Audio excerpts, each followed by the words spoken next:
এর চেয়ে সহজ আর কোনো পিঠা আছে কিনা আমার জানা নেই। তৈরি করা যেমন সহজ সেই তুলনায় খেতে হয় ভীষণ মজার। আসসালামু আলাইকুম। এই কনকনে শীতের মধ্যে যারা সহজ পিঠা রেসিপি খুঁজছেন তাদের জন্য এই রেসিপি। তৈরি করতে যেমন অল্প উপকরণ লাগে সেই হিসেবে খেতেও কিন্তু খুব মজার হয়।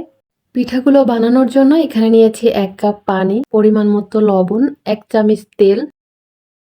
বলক চলে আসার পরে দিয়ে দিচ্ছি ১ কাপ শুকনো চালের গুঁড়া। আপনারা চাইলে চালের গুঁড়ার পরিবর্তে আটা বা ময়দা দিয়েও পিঠাগুলো বানাতে পারবেন। চুলার আঁচটাকে লোতে রেখে চালের গুঁড়াটাকে সিদ্ধ করে নেব। এই তো সিদ্ধ করে নিয়েছি। এখন এটাকে ঢেকে রাখবো ১০ মিনিটের জন্য। ১০ মিনিট পরে হালকা ঠান্ডা আছে, এই সময় ভালো করে এটাকে মথে নিব। এই তো ভালো করে মথে নিয়েছি। এখন এটা দিয়ে ছোট, ছোট করে পিঠাগুলো বানিয়ে নিব। অল্প একটু ডো নিয়ে হাতের মধ্যে গোল করে ঘুরিয়ে তারপর এভাবে লম্বা করে ২ মাথা টেনে এনে লাগিয়ে দিলে কিন্তু পিঠাগুলো হয়ে যাবে। এই যে আমি আরো পিঠা বানিয়ে দেখাচ্ছি। এই পিঠাগুলো যে কেউ বানাতে পারবে, ছোট বাচ্চারাও বানাতে পারবে, খুবই সহজ। এই সেম ভাবে সবগুলো পিঠাই যে বানিয়ে নিয়েছি আর বানানোর পরে কতটা সুন্দর লাগছে। মুখটাকে খুব ভালো করে আটকে দিতে হবে, তা না হলে পিঠা রান্না করার সময় খুলে যাবে। সবগুলো পিঠা বানিয়ে নিয়েছি আর কতটা সুন্দর লাগছে। এখানে কড়াইয়ে 1/2 কেজি লিকুইড দুধ নিয়েছি। ২ টেবিল চামচ চিনি দিয়ে দিচ্ছি। দিয়ে দিলাম পরিমাণ মতো লবণ। এটাকে নেড়েচেড়ে জাল করে বলক তুলে নিব। বলক চলে আসার পরে পিঠাগুলো দিয়ে দিব। খুবই সাবধানে পিঠাগুলো দিতে হবে। একসাথে সবগুলো ঢেলে দিলে কিন্তু ভেঙে যাবে। পিঠেগুলো দেওয়ার পরে আলতো হাতে নেড়ে দিব আর চুলার আঁচটা এই সময় বাড়িয়ে দিব।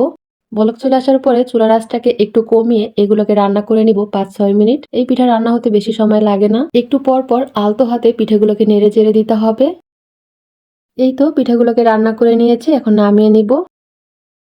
এখানে নিয়েছি 1/2 কাপ গুড় আর 1/2 কাপ পানি। আমি পিঠাতে অল্প চিনি দিয়েছি কারণ গুড় দিব। আপনারা চাইলে শুধু চিনি দিয়ে রান্না করতে পারেন, আবার শুধু খেজুরের গুড় দিয়ে রান্না করতে পারেন। গুড়টাকে এখন জাল করে নিব। বলক চলে আসার পরেই চুলাটাকে অফ করে দিব। এখন এটাকেও হালকা ঠান্ডা করে নিব।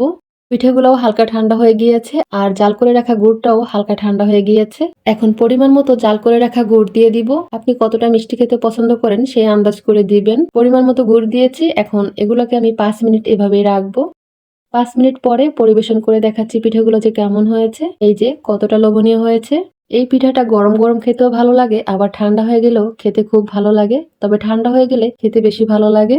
আর এই পিঠাগুলো নরম তুলতুলে থাকে। ঠান্ডা হওয়ার পরেও বেশি শক্ত হবে না। কেটে দেখার কিছুই নেই। একেকটা পিঠা তুলবেন আর মুখের মধ্যে দিবেন। অন্য জগতে হারিয়ে যাবেন। এই পিঠাগুলো খেতে খুবই ভালো লাগে। এই পিঠাগুলো বানানো যেমন সহজ সেই তুলনায় খেতে কিন্তু খুবই ভালো লাগে। ২-৩ টা উপকরণ হলেই বানিয়ে নেওয়া যাবে। রেসিপি ভালো লাগলে এই শীতে একবার হলেও তৈরি করবেন। আশা করি সবার কাছে খেতে ভালো লাগবে।